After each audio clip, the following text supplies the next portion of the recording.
Kenya is a sovereign multi-party democratic state whose foundations are firmly spelled in the Constitution.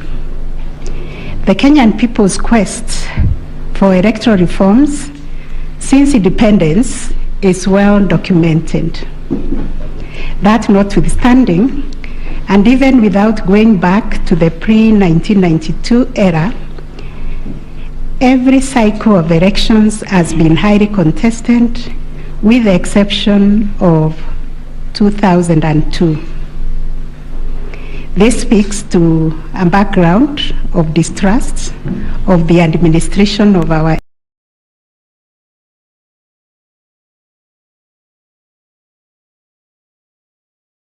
Are you looking to grow your business? KAG TV offers you a variety of advertising opportunities to suit your budget.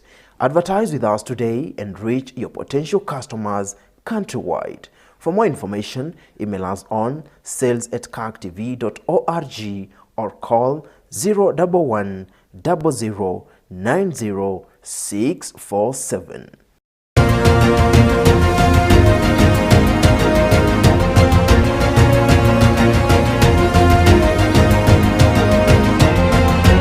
In the internal management of the Commission and elections. On the 15th August 2022, 6 days after the general elections were held, Mr. Wafula Chebukati, the chairperson of IEBC, announced the following results. Raila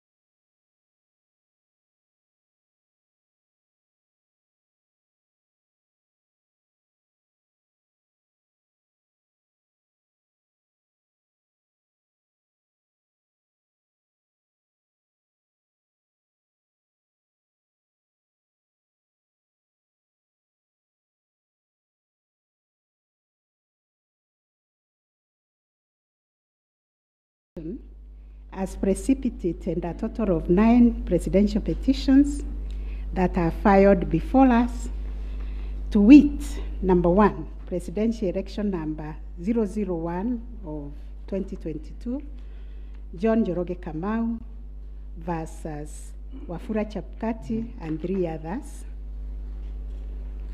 and Raila Amolo Odinga and 7 others named as interested parties. The second petition is presidential election number 002 of 2022, Youth Advocacy Africa and another versus IEBC and 12 others. Third petition, presidential election petition number 003 of 2022, Kerif Khalifa and 3 others versus IEBC and 3 others. Fourth petition, presidential election petition number 4 of 2022, David Kariuki Ngari versus IEBC and 9 others. 5, presidential election petition number 5 of 2022, Raila Amolo Odinga and another versus IEBC.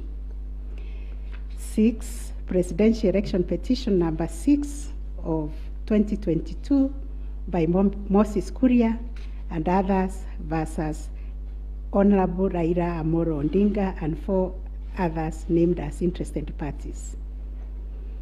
Number 7, presidential election number 007 of 2022, Okia Omtata Okoiti and others versus IEBC and others. Number 8, petition number 008 of 2022, Julia Nyoka Bichege and others versus IEBC and 3 others. And the last one, but not least, petition number 009 of 2022, Ruben Kigame Richete versus IMBC and others. In addition to these petitions, we received a total of 24 interlocutory applications and 1 preliminary objection, which were filed in this court. 2 of the presidential election petitions were struck out. That is petition number 006 and 009 of 2022 for failure to meet the constitutional threshold as set out under Article 140 of the Constitution. On 29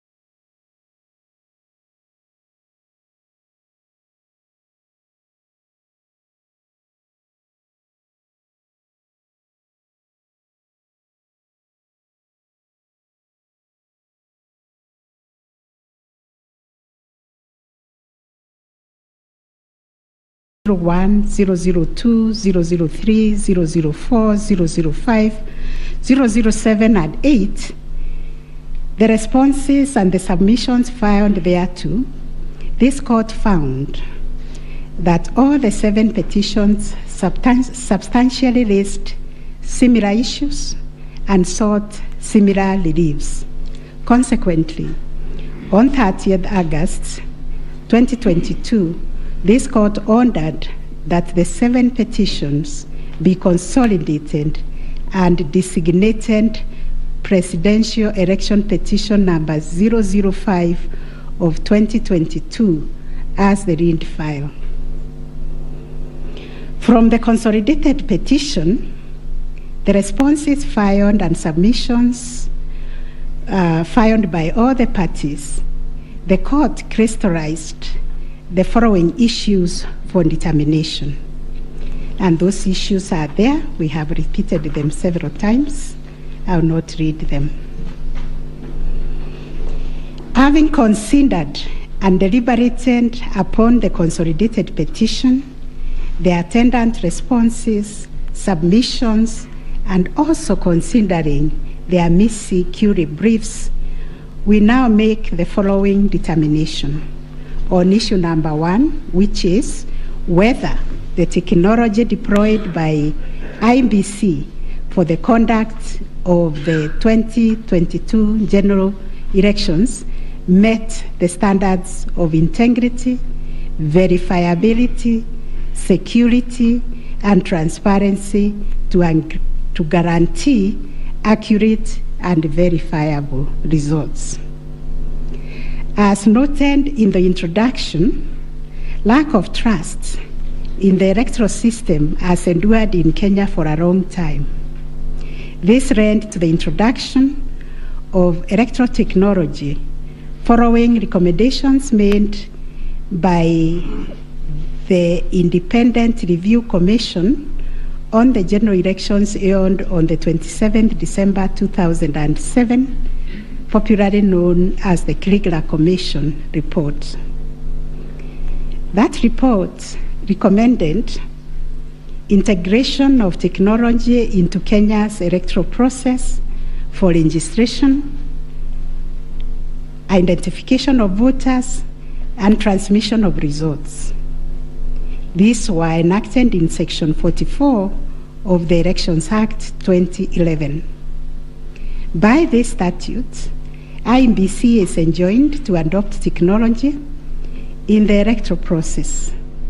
As a consequence, the IMBC developed a technology known as Kenya Integrated Electoral Management System, KIEMS, making Kenya's election process an hybrid as it employed both technology and manual processes.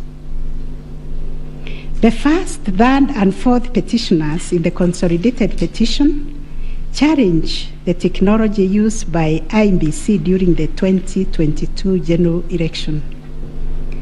They print that the manner in which technology was deployed and utilized fell short of the prescribed constitutional and statutory standards.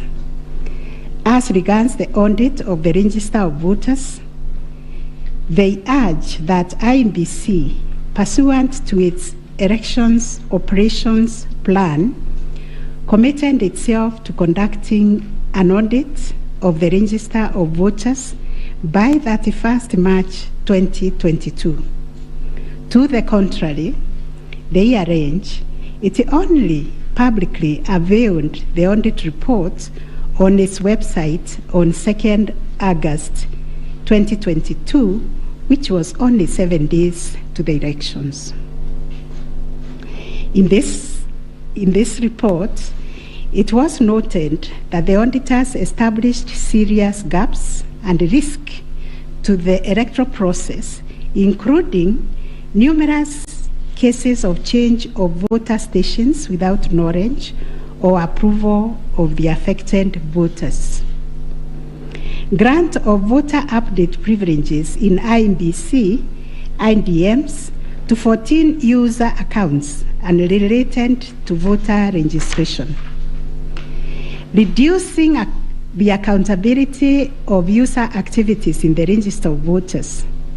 Presence of 11 active generic accounts on the MBIS application and the 2 MBIS users with the same login identification.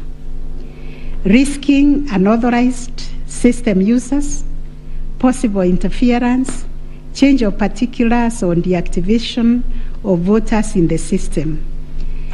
IEBC's failure to set up access, decertification, and user activity review process.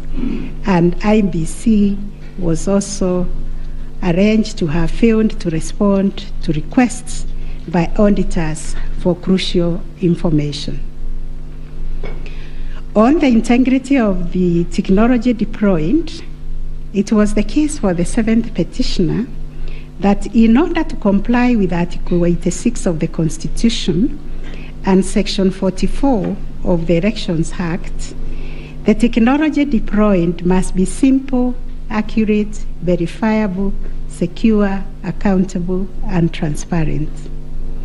On the simplicity of technology, the 7th petitioner contends that the KIMS kit failed the test as they were not easily usable by ordinary citizens without expert knowledge.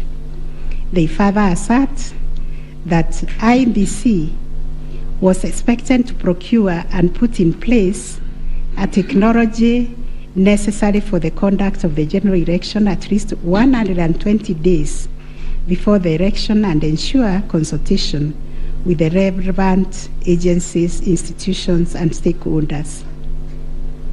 Furthermore, the petitioners arranged that IEBC violated its constitutional duty by delegating the design, implementation, and conduct of the KIMS components of the election to a foreign company, Smartmatic International Holdings, BV. As a result, IEBC staff and the public did not have full comprehension of the KIMS components. They conclude, therefore, that IEBC abdicated and surrendered its role to conduct elections to Smartmatic, and that IEBC vigorously fought any attempt to subject Smartmatic's activities to accountability and transparency, including the safeguards required by Regulation 61, 69, and 75 of the Elections General Regulations 2012. In response, IEBC has submitted that the electoral system met the constitutional threshold, that all the necessary information was accessed only by the authorized persons. The information was accurate, complete, and protected from malicious modification, either by authorized or unauthorized persons. IMBC maintained an audit trail on activities related to information, and that the information was available and could be authenticated through the use of various security features. In further response, IMBC contended that they engaged KPMG on 7th April 2022 to conduct an audit of the register of voters, which was submitted on 18th June 2022. In addition, it issued a briefing on the report on 20th June 2022, summarizing the thematic areas therein and disclosing its findings as well as actions taken to remedy the issues identified. It also conducted its annual audit in compliance with Regulations 11 and 12 of the Election Technology Regulations 2017 and a certification of compliance issued to it on 3rd August 2022. IMBC relied on sworn affidavits by Michael Ouma, Moses Sunkuli, and Hussein Majan on 26th August 2022, which were to the effect that it published the interim report by KPMG on 8th June 2022 and embarked on remedial measures aimed at effecting the recommendations ahead of publication of the final report. It was ascertained that it could not publish the full final audit report, as doing so would compromise the integrity and security of the electoral technology system, considering the provisions of the Data Protection Act, which imposes a duty to protect the data of Kenyan voters.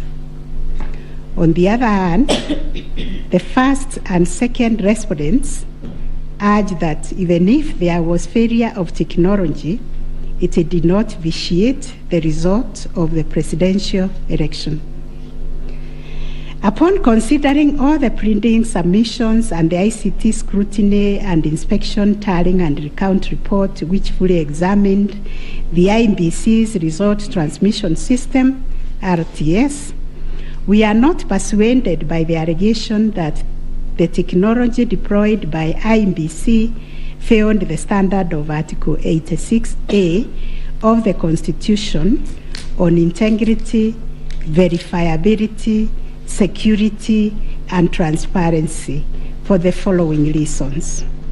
1, whereas it is true that the KIMS kit failed in 235 polling stations, 86,889 voters were granted the right to vote manually, and the requisite forms 32A were duly filed.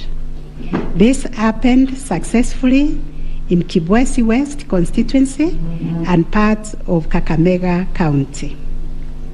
2, while the audit report was released to the public 7 days before the 9th August election, the register of voters was used at the election without any apparent anomalies.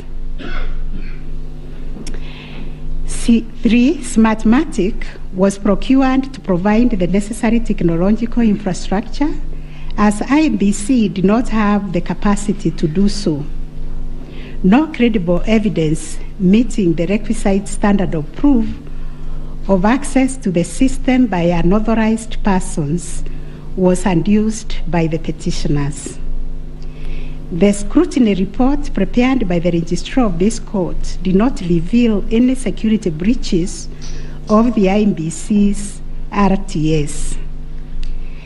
IMBC successfully deployed a biometric voter register system which captures unique features of a voter's facial image, fingerprints, and civil data to register and update voter details across the country and also in the diaspora. The BVR captures a voter's facial image, fingerprints, and civil data, which features are unique to each of the voter. In compliance with Section 6A of the Elections Act 2011, IEBC opened the register of voters for verification of biometric data by members of the public for a period of 30 days. Thereafter, the register was revised to address issues arising from the verification exercise. KPMG then audited the register, and we are satisfied that the inconsistencies and inaccuracies identified during the audit were somewhat successfully addressed. The second issue was whether there was interference with the hap-rounding and transmission of Forms 34A from the polling station to the IEBC public portal. The first petitioner arranged staging that a person who had access to the RTS intercepted, detained, or stored Forms 34A temporarily to convert or manipulate it before uploading it on IEBC's public portal. It is arranged also on 11th August 2022, IEBC dumped over 11,000 Forms 34A on the public portal between 11 to 11:09 hours. To rebut this allegation, IEBC and its chairperson, in their response dated 26th August 2022, denied staging and unauthorized intrusion of the RTS. In that regard, they urge that every image of Form 34A was uploaded immediately after the transmittal of results. The form was received as evidence by the timestamp. Similarly, the first respondent denied these allegations.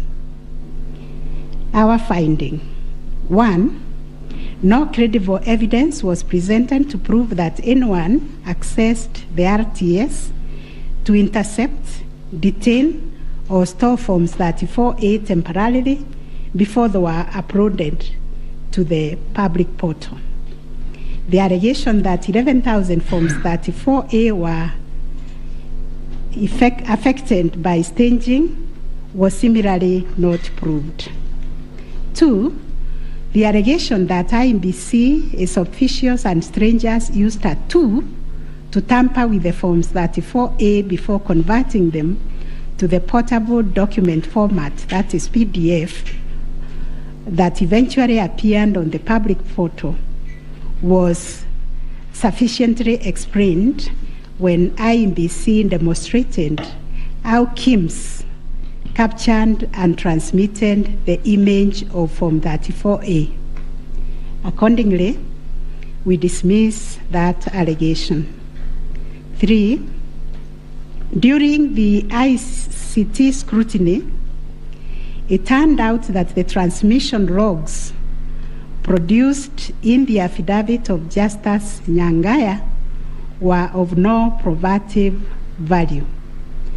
The registrar's report shows that the original Forms 34A from the contested polling stations, which were allegedly intercepted, were exactly the same as those on the public portal, and the certified copies that were presented to this court pursuant to the provisions of Section 12 of this Supreme Court Act 2011.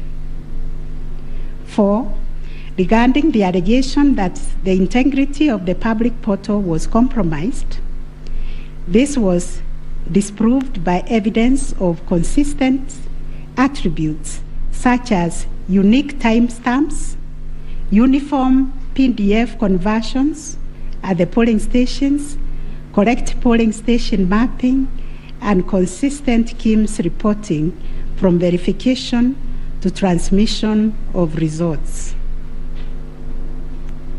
6.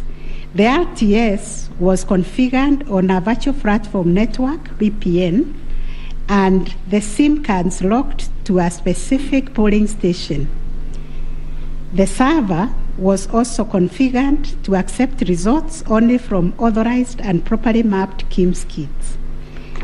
In our view, the petitioners failed to produce credible evidence to the contrary. 7. A review of some of the logs presented as evidence of staging showed that they were either from logs arising from the 2017 presidential election or were outright forgeries. In our considered view, there was no evidence of a man-in-the-middle server configured to the IEBC's VPN network, and no evidence was produced to show that the chairperson of IEBC and staff were part of the arranged conspiracy to stage the transmission process. 9. Whether there was a difference between Forms 34A uploaded on the IEBC public portal and the Forms 34A received at the National Tallying Center and Forms 34A issued to the agents at the polling stations. On this issue, the first petitioner's case was that there was deliberate manipulation and tampering with Forms 34A, as demonstrated in the affidavits, to the effect that votes were being deducted from the first petitioner and being added to the first respondent. To support this petition, evidence was contained in the affidavits of Honorable Martha Karua, sworn on 21st August 2022, Celestine Anyango Opio, Arnold Ochieng Oginga, and John Mark Githongo, which was sworn also on 21st August 2022, and a further affidavit sworn on 28th August 2022. Dr. Nyangasi also swore an affidavit on 21st August 2022, and so was Martin Papa, to support that allegation of handing and subtraction of votes. On the other hand, IEBC and its chairperson urged that all Forms 34A transmitted to IEBC portal were not interfered with or manipulated. Further, that the Forms 34A signed at the polling station and issued to the agents were identical to the Forms 34A uploaded on the public portal and delivered to the National Tallying Center at the Bomas. It was contended that in any event, IEBC used the original physical Forms 34A to tally, verify, and declare the presidential election results. This court ordered scrutiny of the forms from the 41 polling stations outlined in the affidavit of Celestine Opio to ascertain the allegation of interference. And this is our finding. 1, there were no significant differences captured between the Forms 34A uploaded on the public portal and the physical Forms 34A delivered to Bomas that would have affected the overall outcome of the presidential election. B, no credible evidence was presented to support the allegation that Forms 34A presented to agents differed from those uploaded to the public portal. The report by the registrar of this court confirmed the authenticity of the original forms in the sampled polling stations. The affidavits of Celestine Opio and Arnold Ochieng Oginga, while containing sensational information, were not credible, as the registrar's report confirmed that all the Forms 34A attached to those affidavits and purportedly given to them by the agents at select polling stations were significantly different from the originals, certified copies, and those on the public portal. The purported evidence of Celestine Opio and Arnold Oginga, sworn in their respective affidavits, are not only inadmissible, but are also unacceptable. It has been established that none of the agents on whose behalf the forms were being presented swore any affidavit, that there is nothing to show that they had instructed both Celestine and Arnold to act for them, yet the two have gone ahead to depone on matters that are not within their knowledge. This court cannot countenance this type of conduct on the part of counsel who are officers of the court.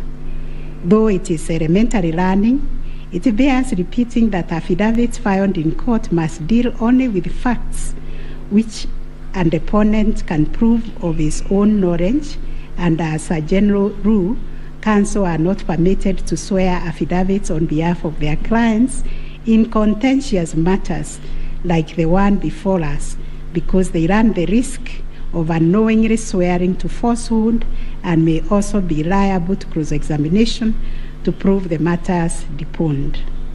We must remind counsel who appear before this court, or indeed before any other court or tribunal, of the provisions of sections 113 and 114 of the Penal Code that swearing to falsehoods is a criminal offense, and two, that it is an offense to present misleading or fabricated evidence in any judicial proceeding. Section 114 of the Penal Code states, and I quote, "Any person who swears falsely or makes a false affirmation or declaration before any person authorized to administer an oath or a declaration upon a matter of public concern, and at such circumstances that the false swearing or declaration, if committed in a judicial proceeding, would have amounted to perjury, is guilty of a misdemeanor." One of the most serious losses an advocate may ever suffer is the loss of trust by judges for a long time. Such conduct amounts to interference with the proper administration of justice. The contents of the affidavit of John Mark Githongo, which may contain forgeries, are also dismissed for not meeting the evidential threshold. Those averments contain no more than incredible and hearsay evidence. No admissible evidence was presented to prove the allegation that Forms 34A were fraudulently altered by a group situated in Karen under the direction of persons named in the affidavit and video clip attached to it. As a matter of fact, these two affidavits amount to double hearsay and incapable of being proved at each of the rears. We turn to Form 34A for Gacharaigo Primary School, which was sensationally presented by Madam Judy Soweto, advocate, to show that one Jose Camango accessed the RTS and interfered with the result contained therein. This also turned out to be no more than hot air, and we were taken on a wild goose chase that yielded nothing of probative value. The KIMS kit relating to Songonyo Primary School, which bore the same serial number with another, was admitted by IEBC as an inadvertent manufacturer's error. We are also satisfied that the two kits and other identifying features that were markedly different, including the timestamps and polling code, and therefore nothing turns on this anomaly. Therefore, to the question whether there was a difference between Forms 34A uploaded on the IEBC public portal and those received at the National Tallying Center, and those issued to the candidates' agents at the polling station, we have found none. Issue number 4, on whether the postponement of gubernatorial elections in Kakamega and Mombasa counties, parliamentary elections in Kitui, Rural, Kachiriba, Rongai and Pokot South constituencies, and electoral ones in Nyaki West, in North Imenti constituency, and Koanjenga in Embakasi South constituency, resulted in voter suppression to the detriment of the petitioners, and especially in petition number 5 of 2022. It is common knowledge that IEBC postponed elections for various seats during the general elections of 9th August 2022 due to mix-up of ballot papers in the above-named electoral units. It is the combined case of the first and second petitioners that, in terms of Articles 136, 2A, 177, 1, and 181, as read with Article 1 of the Constitution, the chairperson of IEBC had no jurisdiction to postpone elections in those areas. That Section 55B of the Elections Act is inconsistent with the Constitution and therefore void to the extent that it purports to donate to IEBC power to postpone elections in the constituency, county, or ward, contrary to the Constitution, and the postponement undermined the conduct of free, fair, credible elections by depriving the voters an opportunity to vote for all the candidates on the dates stipulated by the Constitution. The petitioners further contend that the postponement of elections and the overall effect of suppressing voter turnout in the electoral units in question, which was prejudicial to him. Both the first and third petitioners also believe that elections were deliberately postponed in Kakamega and Mombasa counties. It was arranged that these areas are considered to be first petitioner strongholds, and as such, the postponement of elections worked to his disadvantage and handed that benefit to the second respondent. These assertions were denied by IEBC and its chairperson. They, however, admitted that they experienced confusion with the printed ballot papers and explained that they only discovered the mix-up on the eve of the election when the ballot papers were being distributed to the polling stations. That as a practice, ballot papers can only be opened on the eve of the election day to avoid any mischief, and that by the time the mix-up was discovered, it was logistically impossible to print and replace the ballot papers in time for the elections. For this claim to succeed, it must be demonstrated first, IEBC had no authority in law to postpone the elections, and secondly, that the postponement was deliberate and calculated to suppress voter turnout so as to affect the result by reducing the petitioners' overall votes. We've looked at the provisions of Section 55B of the Elections Act, which provides for circumstances when elections can be postponed in a particular electoral unit, including in cases of emergency. We are therefore satisfied that on the basis of the foregoing provision, the third respondent and the requisite power to postpone election in the constituencies, counties, and wards in question. Concerning the allegation of voter suppression, we note that voter suppression is generally recognized as a political strategy which takes many forms, but whose practical effect is ultimately to reduce voting by deliberately discouraging or preventing targeted groups of people from exercising their right to vote and thereby to influence the outcome of an election. It therefore goes against the letter and the spirit of Article 38, which guarantees every citizen the right to make political choices based on universal suffrage.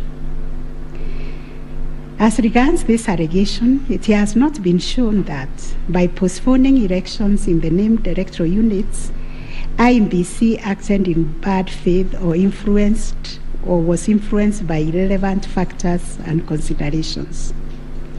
From the explanation tendered, we are satisfied that the postponement was occasioned by a genuine mistake, which in our view could have been avoided, and the members and staff of IEBC been more diligent when they went to inspect the templates in Athens, Greece, where the printing of ballot papers was undertaken. In the absence of any empirical data, we cannot find a basis upon which to conclude, as a matter of fact or evidence, that the postponement affected voter turnout, as a consequence of which the first petitioner alone, as a presidential candidate, suffered disadvantage. At any rate, the nature of the ballot being an individual decision and secret, there may be other factors to which the turnout in the named units can be attributed. From the evidence on record, however, it appears to us that 2022 general election recorded one of the lowest turnouts since the introduction of multi-party political system some 30 years ago. If there was a low voter turnout, it affected all the 6 categories of candidates, and its explanation, in our view, lies elsewhere, but certainly not a calculated suppression. On the other hand, in rebuttal to these claims, IEBC illustrated with examples to our satisfaction that there was no nexus between the postponement of elections and voter turnout in the affected units, far from the fact that this claim was undoubtedly just another red herring. It has nothing to do with the question under review, and accordingly we reject it and own that there is no proof that the postponement resulted in voter suppression to the detriment of the first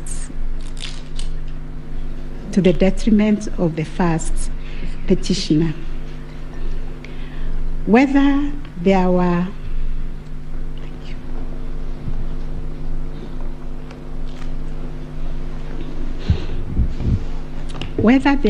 unexplainable discrepancies between the votes cast for presidential candidates and other elective positions.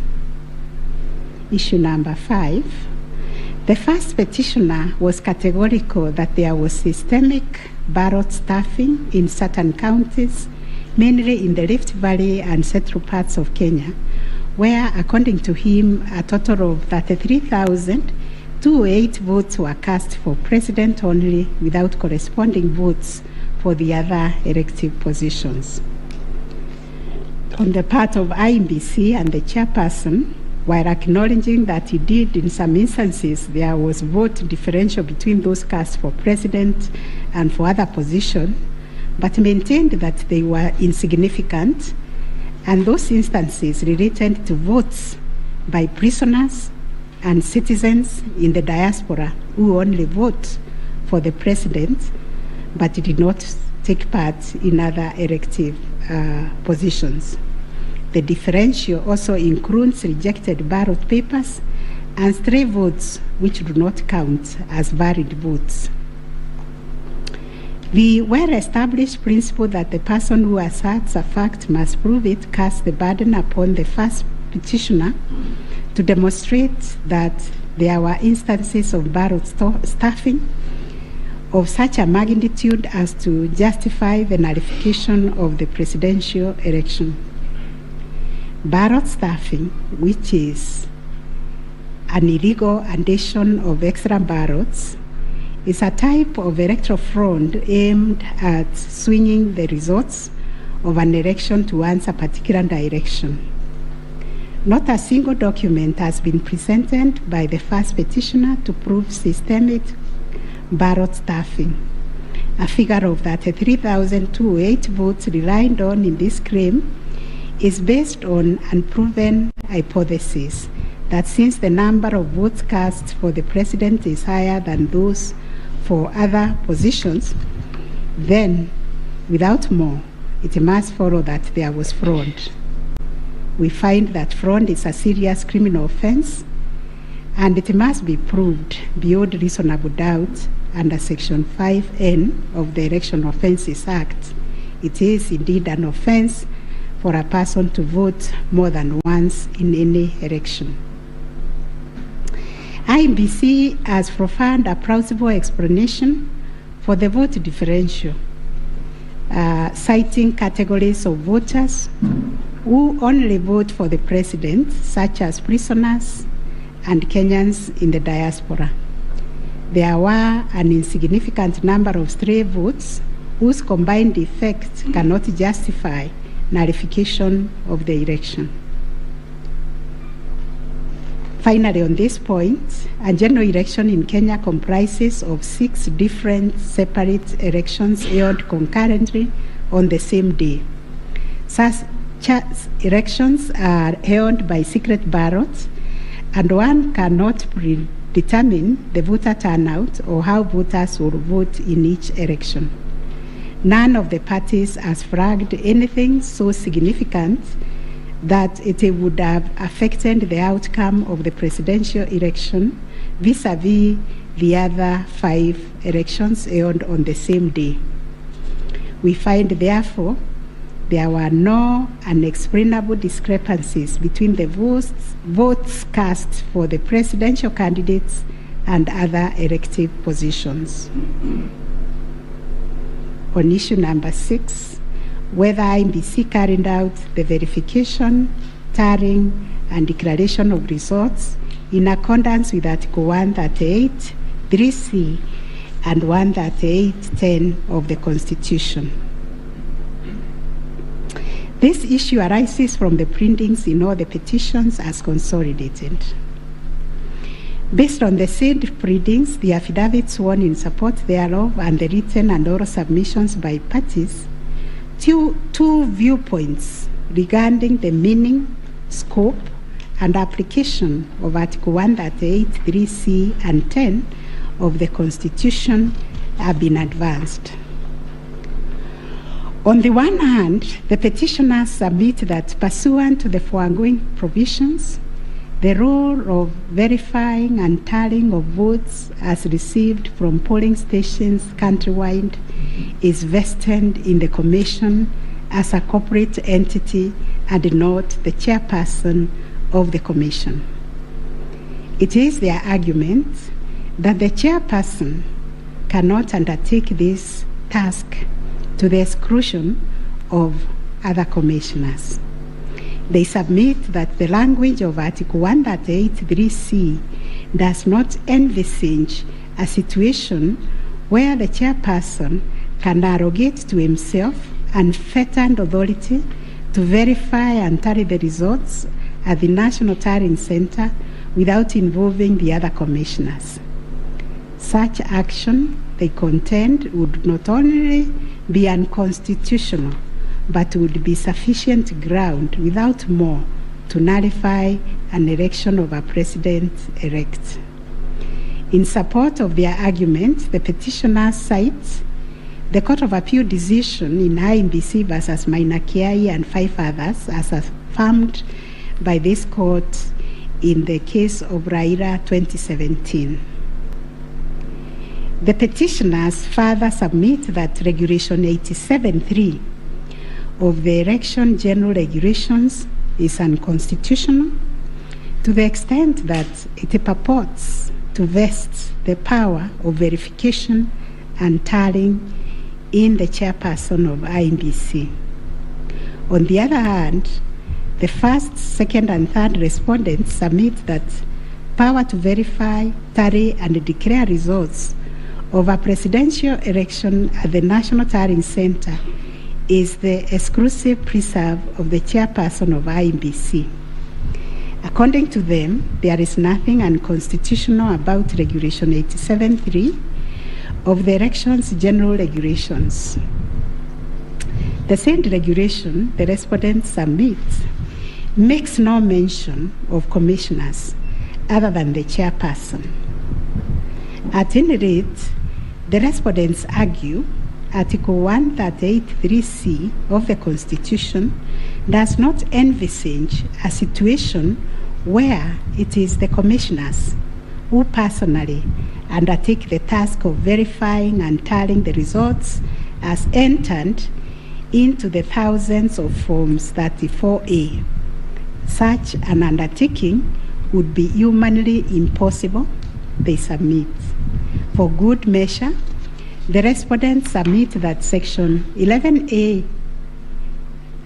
of the IEBC Act provides that the chairperson and members of the Commission are responsible for the formulation of policy and strategy of the Commission and oversight.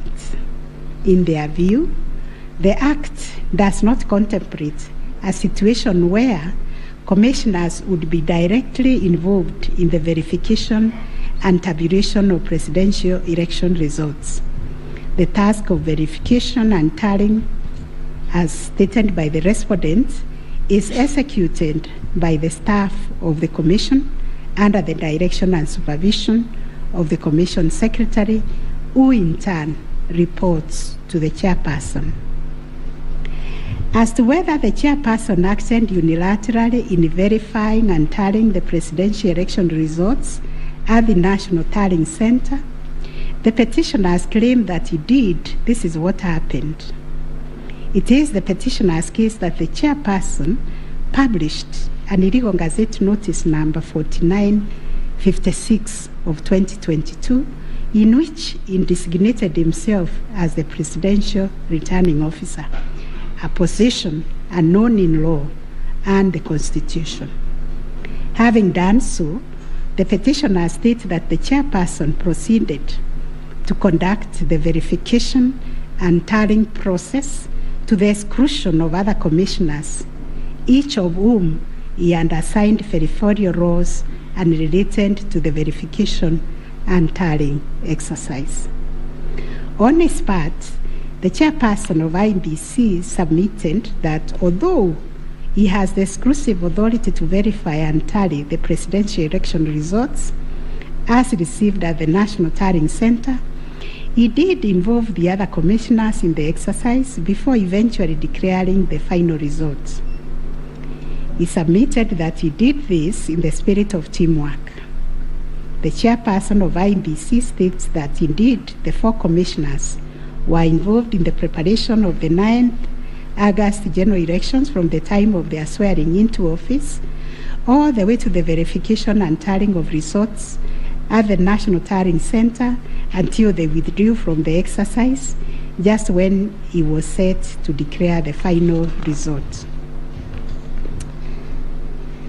Having considered all the parties' submissions, we find that pursuant to Article 138(3)(c) of the Constitution, the power to verify and tally presidential election results as received at the National Tallying Center vests not in the chairperson of IEBC, but in the Commission itself. The latter carries out this exercise through its secretariat staff, technical personnel, and any other persons hired for that purpose under the oversight and supervision of the chairperson and the other members of the Commission. In line with this court's decision in Raila Amolo Odinga versus another versus IEBC and 2 others, as reported in 2017 Kenya Law Report, popularly known as Raila 2017, and the Court of Appeal decision in IEBC versus Maina Kiai, we also find that the chairperson cannot arrogate to himself the power to verify and tally the results of a presidential election to the exclusion of other members of the Commission. Indeed, Article 138(10) of the Constitution, although the power to declare the result of a presidential election after verification and tallying is vested in the chairperson, he does so only as a delegate of the Commission. Consequently, to the extent that Regulation 87(3) of the Elections General Regulation purports to vest the power of verifying and tallying presidential election results as received at the National Tallying Center solely on the chairperson to the exclusion of other members of the Commission, the same is contrary to and inconsistent with the provisions of the Constitution. That said, we, however, take cognizance of the fact that the 4th, 5th, 6th, and 7th respondents, referred to as the 4 commissioners, actively participated in the verification and tallying exercise from the beginning up to and until just before the declaration of the result by the chairperson. They took turns announcing the results as verified and tallied, and were present and active during the actual verification and tallying at Bomas. An example is when one of them, Justice Nyangaya, stood on the podium to announce to the public results and also announced an adjustment that had been occasioned by errors of tabulation. The events of 15th August 2022, therefore, came as a surprise. As the public waited for the chairperson of IEBC to declare the final result, sporadic violence broke out at Bomas. The violence swiftly was contained by the security forces, but there was unexpected drama as 2 different factions of the Commission began to emerge. Kenyans found themselves watching an appalling split-screen scenario on their television sets. On one part of the screen was the chairperson readying himself to declare the results in accordance with Article 138(10) of the Constitution. On the other part of the screen were the 4 commissioners on the runs of the Serena Hotel, Nairobi, from where they announced that they would not own the results that were soon to be declared by their chairperson. The 4 commissioners informed the public of their rejection of the yet-to-be-announced results, terming them opaque due to the manner in which the chairperson had been conducting the verification and tallying exercise. In his affidavit dated 25th August 2022, Justice Nyangaya averred that the chairperson's actions during the tallying and verification exercise at Bomas made it difficult to ascertain the total number of votes cast and the actual number of votes attained by each candidate, so as to enable him authoritatively state the Commission and declared accurate results. All the petitioners have anchored their arguments for the nullification of the 9th August presidential election in Taharia on the walkout from the Bomas by the 4 commissioners. They contend that by rejecting IEBC's results on grounds of opaqueness of the verification and tallying process, they called into question the credibility of the entire election. They further submitted that being in the majority out of the 7-member commission, their view should prevail and the election should be nullified. It is the petitioner's argument, therefore, that a dysfunctional commission cannot deliver a credible election. We note that apart from their 11th hour denunciation of the verification and tallying process and their averments regarding the conduct of the chairperson, The 4 commissioners have not placed before this court any information or documents showing that the elections were either compromised or that the result would have substantially differed from that declared by the chairperson. Critically, they have not explained why they participated in a verification process when they knew that it was opaque up until the last minute. Indeed, at the Serena Hotel press briefing, the 4 commissioners acknowledged that thus far the entire election had been managed efficiently and credibly. The chairperson on his part did not make matters any better by maintaining a stoic silence, even as things appeared to be falling apart. All this, in our view, points to a serious malaise in the governance of an institution entrusted with one of the monumental tasks of midwifing our democracy, an institution that obviously needs far-reaching reforms, of which we shall say more in our detailed reasons. But are we to nullify an election on the basis of a last-minute boardroom rapture, the details of which remain scanty and contradictory between the chairperson of the commission and some of its members? In the absence of any evidence of violation of the Constitution and our electoral laws, how can we upset an election in which the people are participating without hindrance, as they made their political choices pursuant to Article 38 of the Constitution? To do this would be tantamount to subjecting the sovereign will of the Kenyan people to the quorum antics of IEBC. This we cannot do. Clearly, the current dysfunctionality at the Commission impugns the state of its corporate governance, but does not affect the conduct of the 2022 election. In view of the foregoing, we are satisfied that notwithstanding the divisions apparent between the chairperson and the 4 commissioners, IEBC carried out the verification, tallying, and declaration of results in accordance with Article 138(3)(c) and 10 of the Constitution. Issue number 7, whether the declared President-elect attained 50+1 of all the votes cast in accordance with Article 138 of the Constitution.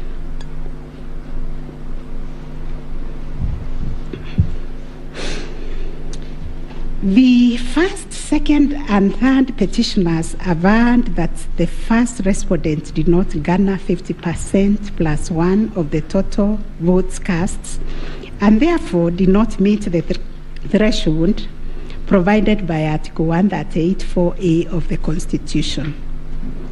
They anchored their claims on the basis that in order to determine whether a candidate has attained 50%+1 of the votes cast, this ought to be calculated based on the total number of votes cast, excluding rejected votes.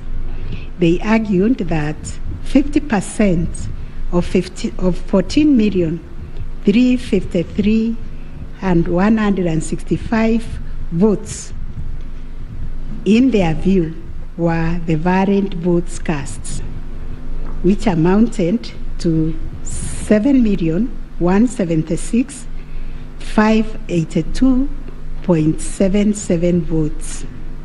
They therefore contended that by attaining 7.176141 votes, the first respondent did not meet the constitutional threshold to be declared president-elect.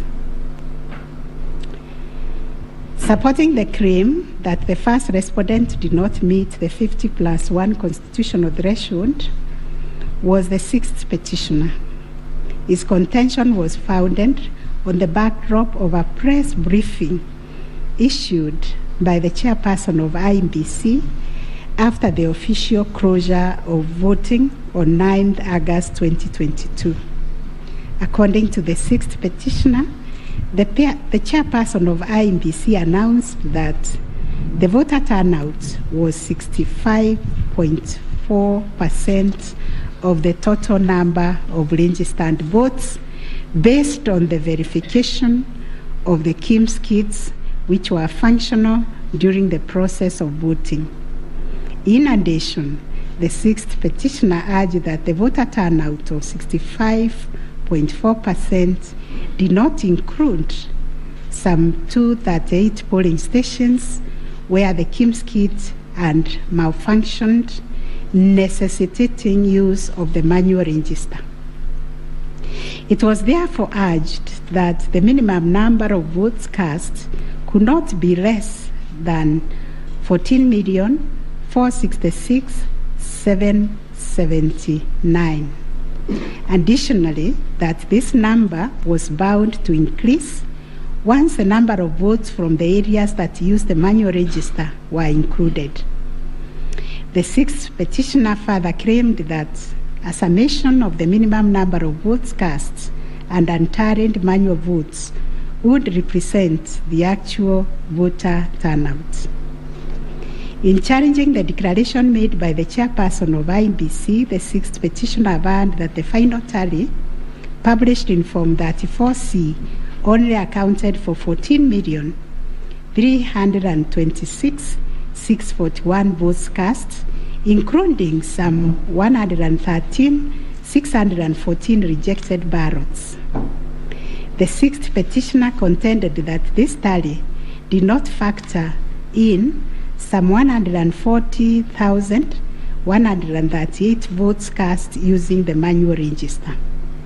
The sixth petitioner computed this number by subtracting 14,326,641 declared votes cast from 14,466,779 generated by the sixth petitioner as representing 65.4% of the voter turnout.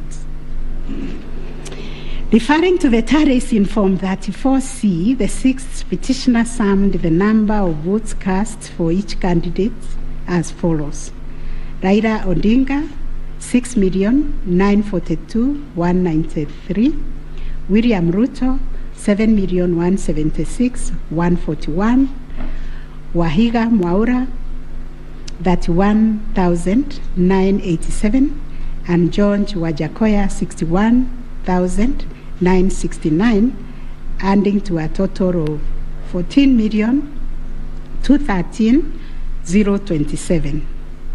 He then added 140,138,000 arranged to be unturned votes, and this yielded a total of 14,353,165 total valid votes, which the sixth petitioner used to compute the percentages garnered by each candidate as follows.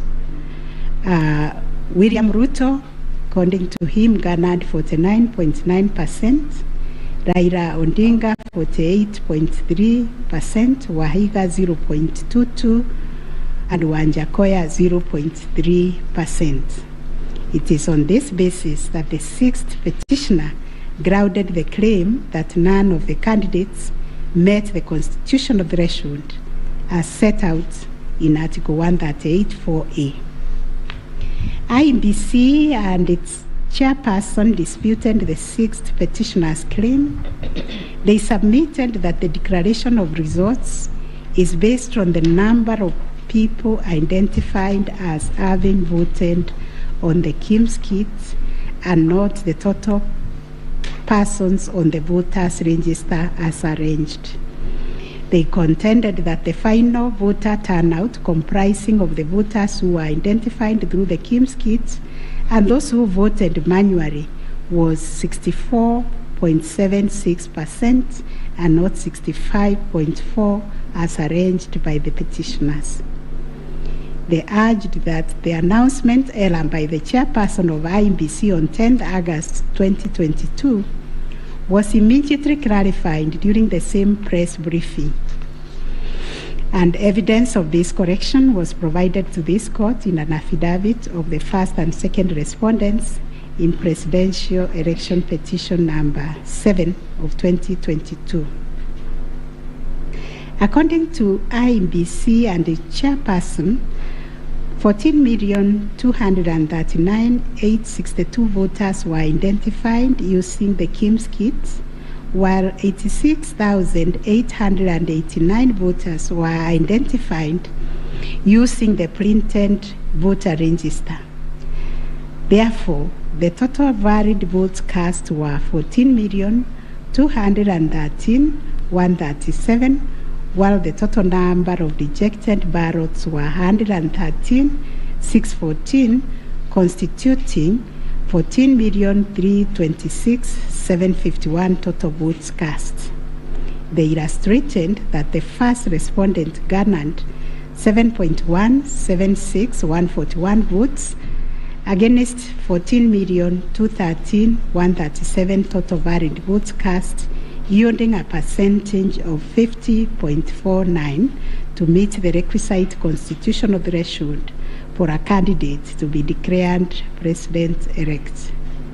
In the upshot, the percentage attained by each candidate was as follows: Raila Odinga 48.84%, William Ruto 50.48%, Waiga Mwaure 0.22%, and George Wanjakoya 0.43%.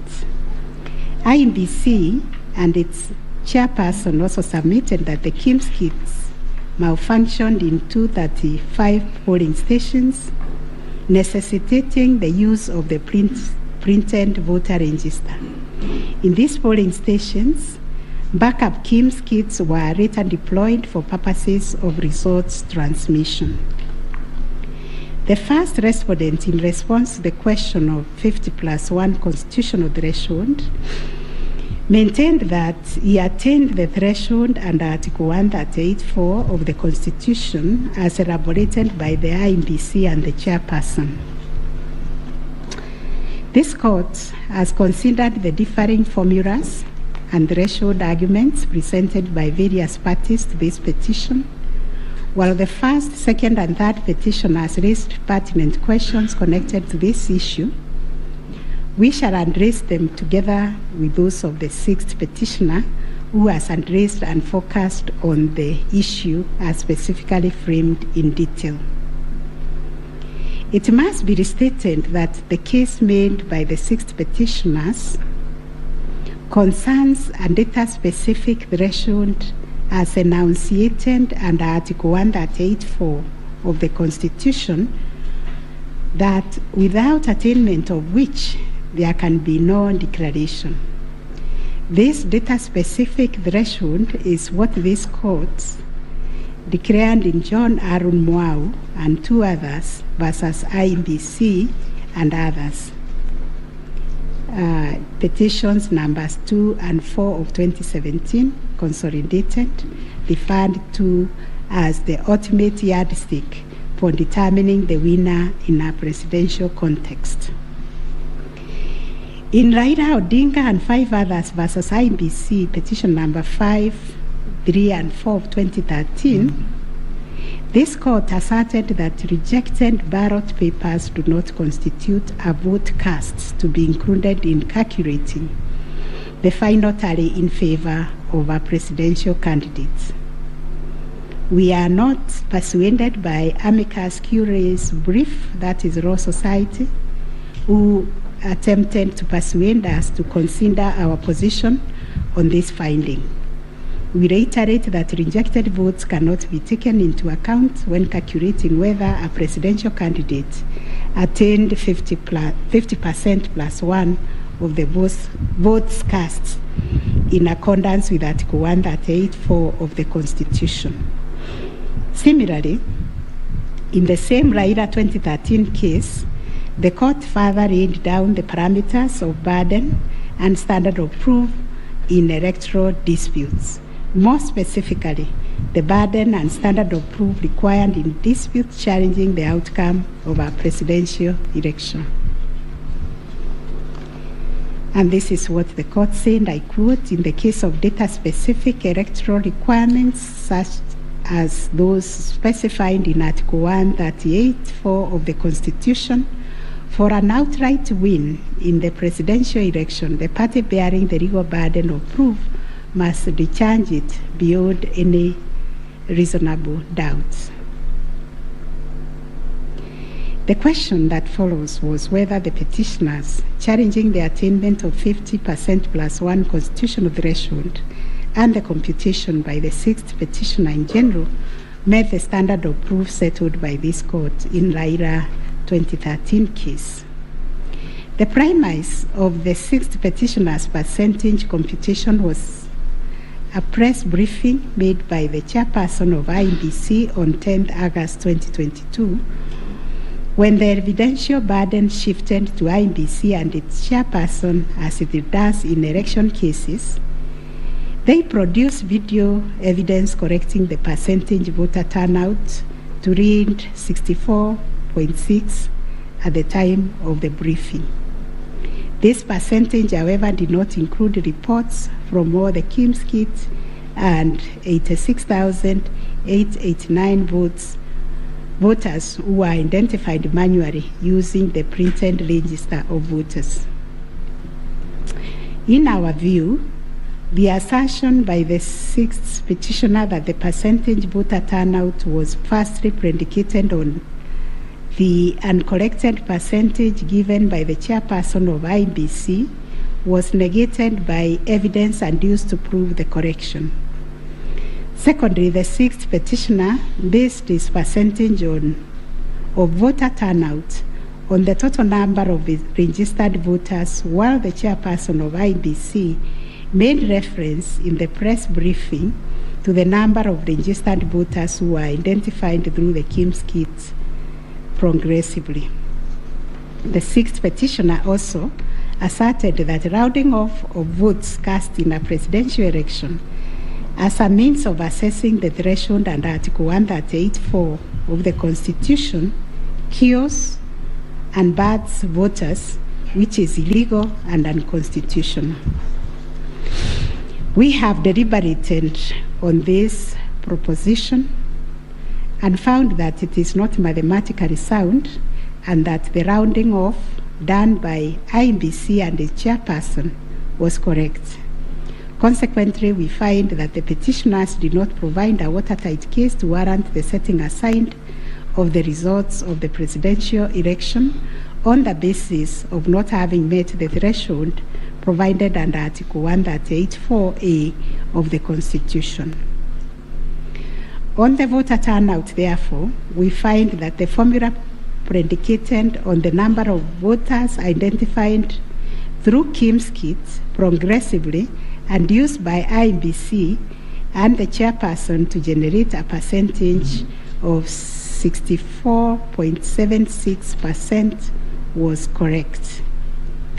Having settled the issue of voter turnout, we must ask ourselves whether in the making of the declaration, the chairperson of IEBC applied the formula in Article 138(4) of the Constitution, which is total votes cast less rejected votes divide by 2 must always give 50% plus one vote. Given the numbers that were presented to us by IEBC and the chairperson, this would translate to 14,213,137 divided by 2 plus 1, which makes 7.106569. The question that must inevitably follow is whether this formula, when applied, will confirm that 7,106,569 votes is less than 7.176,141, which represents the number of votes received by the first respondent. We find that it is, as such, on the basis of the foregoing formula and from the numbers provided by IEBC and its chairperson and the declaration by the chairperson of the president-elect on 15th August 2022, it is our finding that the declared president-elect attained 50% plus 1 of all the votes cast in accordance with Article 138(4) of the Constitution. Issue number 8, on whether there were irregularities and illegalities of such magnitude as to affect the final result of the presidential election. Although the petitioners have provided numerous averments pointing to possible irregularities and illegalities marked by failure of technology, arranged voter suppression, printing and utilization of Book 2 of 2, EU preparation by the IEBC and its chairperson, commission indiscretions, transposition anomalies, agent absence, and many others, we are of the view that the pointed illegalities and irregularities were not of such magnitude as to affect the final result of the presidential election. We will delve deeper into the details of this issue in our recent judgments. Last issue, what reliefs and orders can the court grant? Under Article 163(3) of the Constitution, it is provided that the Supreme Court will have A, exclusive original jurisdiction to hear and determine disputes relating to the election of the office of the President arising under Article 140. And Article 140 provides, I quote, a person may file a petition in the Supreme Court to challenge the election of the President-elect within 7 days after the date of the declaration of the results of the presidential election. 2, within 14 days after the filing of a petition under Clause 1, the Supreme Court shall hear and determine the petition, and its decision shall be final. If the Supreme Court determines the election of the President-elect to be invalid, a fresh election shall be held within 60 days after the determination. In exercising its jurisdiction pursuant to these provisions, the court sits as an election court with a mandate to determine the validity or otherwise of the election of the President-elect. It is clear to us that the jurisdiction of the court is quite circumscribed in terms of the orders or reliefs it can grant following the hearing and determination of the election petition under Article 140 of the Constitution. In the event the court determines that the election of the President-elect is invalid, it must make an order nullifying the election. Consequently, it has also to make an order directing IEBC to hold a fresh election within 60 days after the determination. Should the court determine that the election of the President-elect is valid, it shall issue a declaration to that effect. The court has then, as a matter of course, to make an order dismissing the petition with or without cost, as the case may be. In the strict sense, therefore, these are the only orders that the court may make under the Constitution.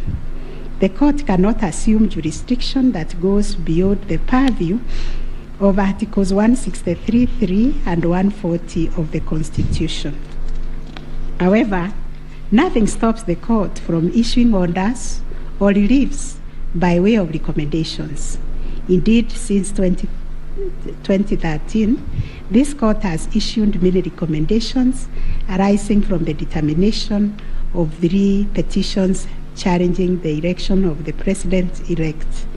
The recommendations are meant to improve our electoral landscape and hence aid in the development of our democracy. In this regard, this court has been greatly aided by the contributions also of the amici curiae, and the court places a heavy premium on those briefs that were filed and those which were admitted. the final orders made by the courts.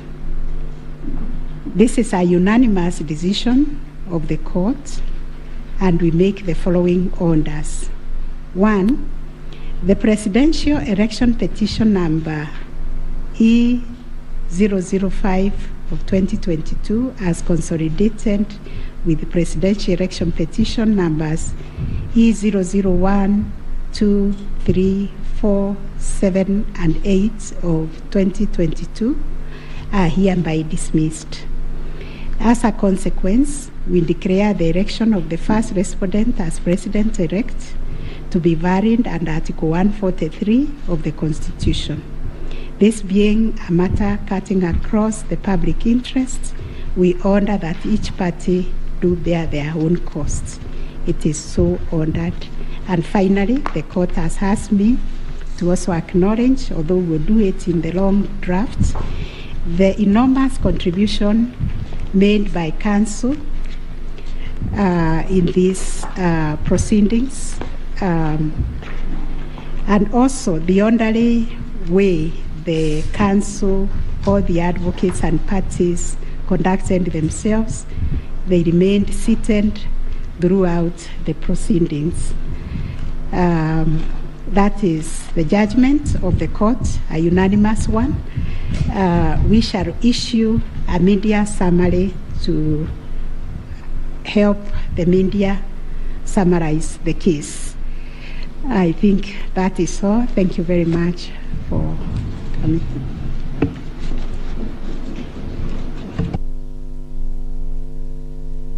My Lady, Madam Chief Justice, and the learned judges of this court, again, I am requested by my colleagues to thank you most profusely for your labors into delivering this judgment, listening to all of us, and giving our nation this judgment so that we may move forward. Thank you, and God bless you. It may please the court. It is not true that I asked the Attorney General Emeritus to talk on our behalf. Next time you should talk to me. Let me similarly, on behalf of the lawyers for the counsel for the first and second petitioner, thank the court, and it has been a journey, worthwhile journey, sitting through these proceedings, and we thank the court for your patience and for the delivery of this judgment within the time stipulated. We thank you.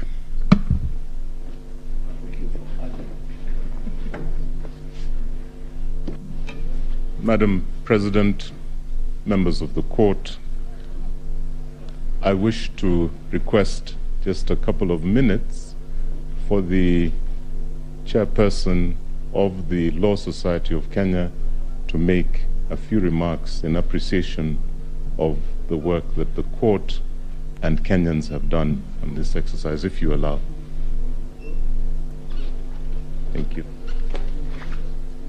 I call upon Mr. Eric Theuri to come and make his remarks. It is also his birthday. I would have sung happy birthday for him.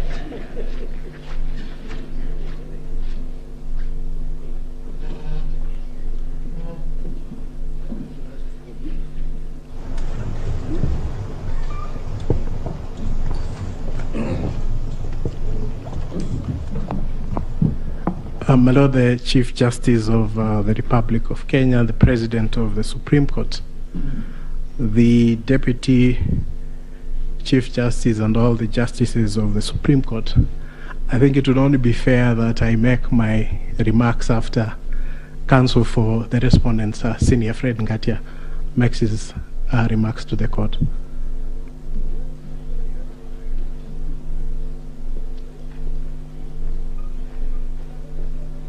Madam Chief Justice, thank you very much. It's so kind for the President to acknowledge that age goes before youth. Mine is to thank the court, to thank my learned friends for the effort we all expended. We thank this court for clarifying certain issues and we look forward to a less corrosive 2027. Thank you very much.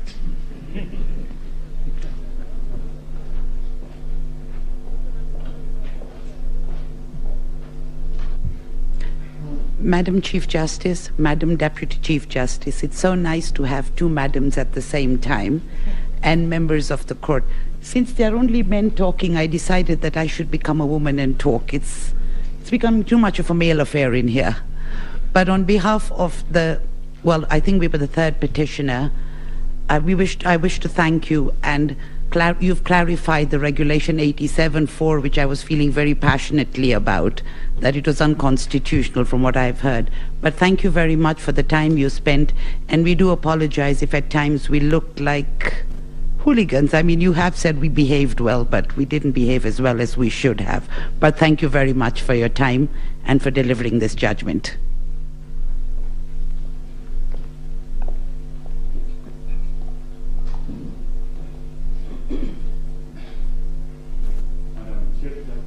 Madam Chief Justice, Madam Deputy Chief Justice, members of the court, I, on behalf of Attorney General, take this opportunity to thank you most sincerely for a great job done and for the courage to clearly define the limits of the law, which will help us empower IEBC on the way forward, and hope that this might be the last of the petitions after elections once we carry out a proper elections based on your guidelines. Thank you.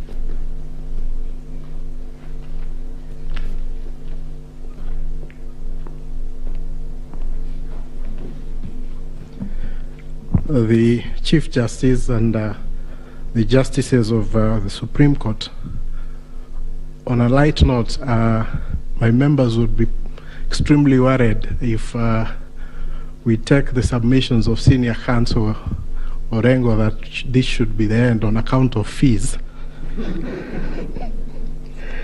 But Lady, the Chief Justice, on behalf of the Law Society and all the members of the society, we wish to first of all take this opportunity to thank the court in the manner in which it has conducted these proceedings, extremely efficient, especially in light of the really short and strict timelines that you've had.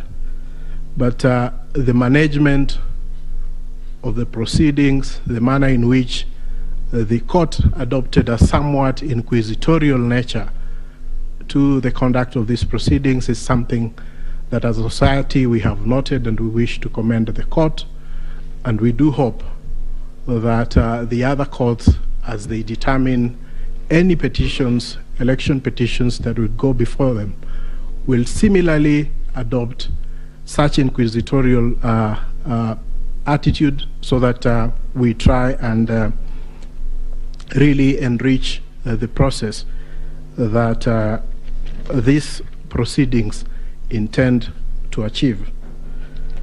Secondly, I wish to also thank the council, all the advocates who have appeared before you.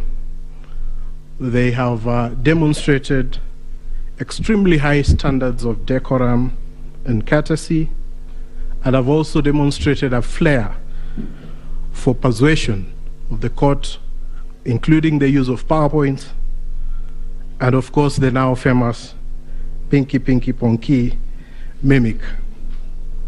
But all that really, I'm sure, has demonstrated, especially to the younger members of the society, how to conduct themselves before the court and how to really prepare a persuasive brief. And we thank all the advocates who appeared before this court for the good work that they have done.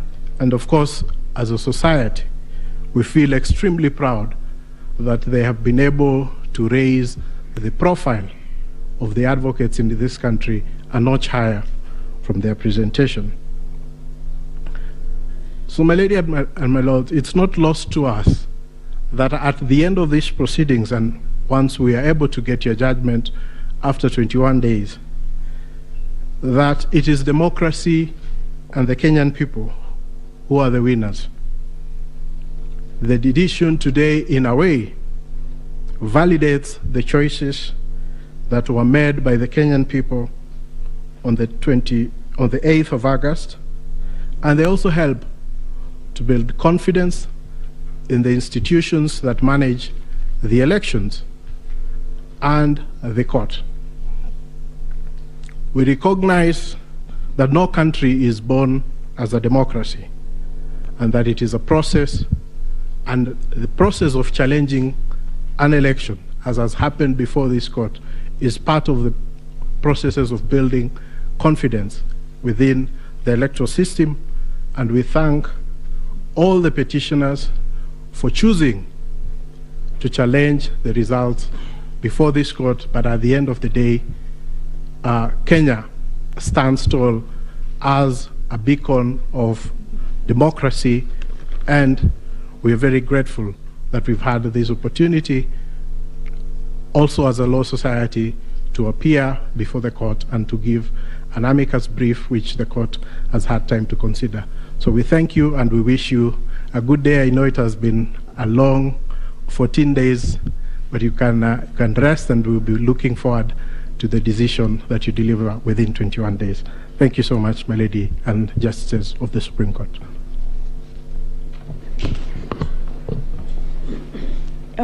Thank you, Mr. President. I have been asked by the President of our court to react to your submissions, and in so doing, I am obliged to say that we are truly humbled by the statements that you have just made. More humbled because those statements come from both sides of the divide. And thank you for appreciating what we have to do within a very short while. Thank you for appreciating that it wasn't our wish that we were doing what we were doing. We were doing the wish of the Constitution of Kenya 2010, the laws of the Republic, the facts of the cases that you placed before us, and the evidence in rebuttal. We know that, and we have repeatedly said this, the President and I, whenever we have had time to talk to you in other fora, that we are incomplete without this side of the bar. We are incomplete without the advocates. We thank you. We will get opportunity to do that in the main judgment, in the reasoned judgment. But we really appreciate your industry. We were impressed by the submissions you took. And we were impressed, and we said this the last 3 days, I'll tell you something about that in a minute, by how deeply you believed in your clients' cases. That we think is a mark of an extremely grown legal profession, and we ask that you do not bring the bar down. You keep taking it up. In any contest of whatever nature, and even if we say there are no winners and losers, and even if we say that the winners are the Constitution and the people of Kenya, the truth is that some 6 million Kenyans will not be happy today. But that's the nature of the work we do. What we hope, and we hope you can advise your clients and our brothers and sisters that are the Kenyan people, that that is what was expected. One side had to win. One side had to be in total or a great extent of compliance with the Constitution and electoral law than the other side. That's how we saw it. We thank you very much. The 7 of us have not slept since we parted company on Friday. I think it is showing on our faces. And we thank you that you appreciate that we work under difficult circumstances, especially because of time. As ground rules, we agreed when we left you here on Friday that we would not pick any of your calls. A lot of you called us, but we just couldn't pick your calls. And I hope you understand that we couldn't. We saw that you were trying to call us, but we just could not pick the calls. I hope you understand. And now if you allow us, again, on behalf of these 7 men and women, thank you very much for appreciating what we have to do. Thank you for giving us the honor to serve this country in these capacities. And let's hope that we can continue to grow our democracy this way. And thank you very much for everything you also do for the country. And now you allow us to go home and sleep. Thank you. The court is adjourned.